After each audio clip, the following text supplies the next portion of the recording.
हर खबर पर होगी आपकी पकड़। डाउनलोड कीजिए एबीपी लाइव ऐप।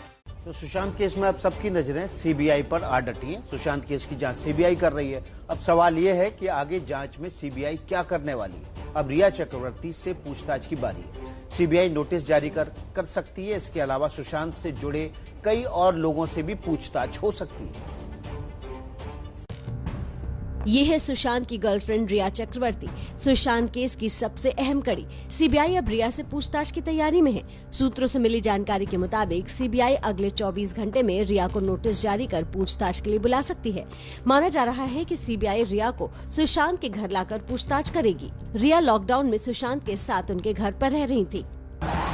सुशांत के परिवार ने रिया पर सुशांत के 15 करोड़ रुपए हड़पने और पैसों के लिए ब्लैकमेल करने का आरोप लगाया है। इस सिलसिले में सीबीआई सुशांत के सीए संदीप श्रीधर और पुराने सीए से भी पूछताछ करेगी। रिया के सीए रितेश शाह से भी सवाल जवाब हो सकते हैं। सुशांत की पूर्व बिजनेस मैनेजर प्रियंका खेमानी और श्रुति मोदी से भी तहकीकात की जाएगी। सीबीआई सुशांत के बैंक खाते की छानबीन के लिए बैंक अधिकारियों से बातचीत करेगी। सीबीआई मुंबई पुलिस की ओर से सुशांत के बैंक खातों के 5 साल की ऑडिट रिपोर्ट की पड़ताल करेगी। सूत्रों के मुताबिक सिद्धार्थ, नीरज, दीपेश के बाद अब सीबीआई केशव से पूछताछ करेगी। फिर चाबी वाले को सुशांत के घर पर सीन रिक्रिएट करने के लिए लाया जा सकता है। माना जा रहा है कि सुशांत के पुराने नौकर, जिम ट्रेनर, ड्राइवर और दूसरे स्टाफ से सीबीआई जानकारी हासिल करेगी। हालांकि सीबीआई सुशांत के परिवार के बयान पहले ही ले चुकी है, लेकिन फिर सुशांत की बहन मीतू सिंह का बयान ले सकती है। इन सब के बीच सीबीआई सुशांत केस की जांच को लेकर पूरी तरह से एक्शन में है। आप जानते हैं रविवार को एक बार फिर से सीबीआई ने करीब 3.5 घंटे सुशांत के बांद्रा वाले घर में जांच की। सुशांत के तीनों राजदार फिर आमने सामने बैठकर सवाल पूछे गए उनसे। आप जानिए सीबीआई की जांच का फोकस अब क्या है।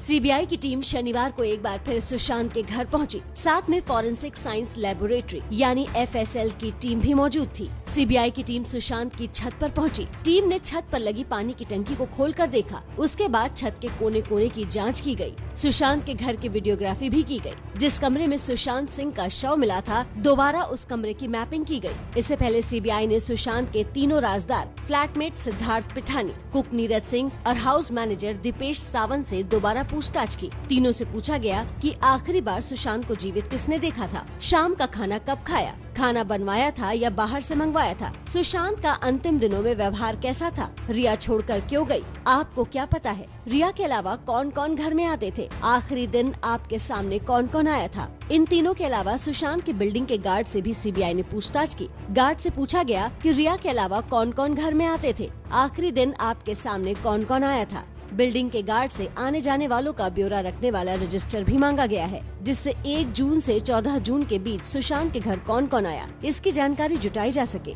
सीबीआई ने हीलिंग टच देने वाले से भी संपर्क किया है, जहां कथित तौर पर सुशांत का इलाज हो रहा था। सीबीआई जानना चाहती है कि वहां खुद सुशांत गए थे या रिया लेकर गई थी। सीबीआई जांच को लेकर सुशांत के भाई नीरज सिंह बबलू ने संतोष जाहिर किया है।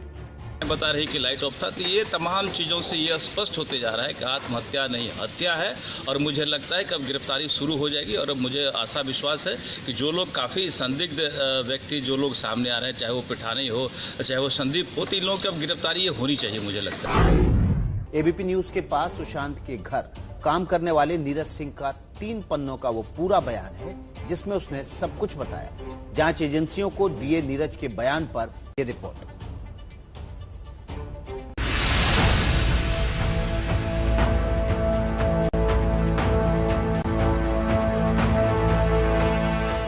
सीबीआई को नीरज ने बयान दिया है कि कमरा अंदर से बंद होने के बाद वहां मौजूद लोगों को कुछ समझ में नहीं आ रहा था। आखिरकार बाहर से फोन करके चाबी वाले को बुलाया गया, वही चाबी वाला जिससे एबीपी न्यूज भी बात कर चुका है। जब सर ने दरवाजा खटखटाने के बाद भी नहीं खोला तो दीपेश नीचे आया और मुझे ये बताया। फिर मैं भी सर के कमरे के पास गया।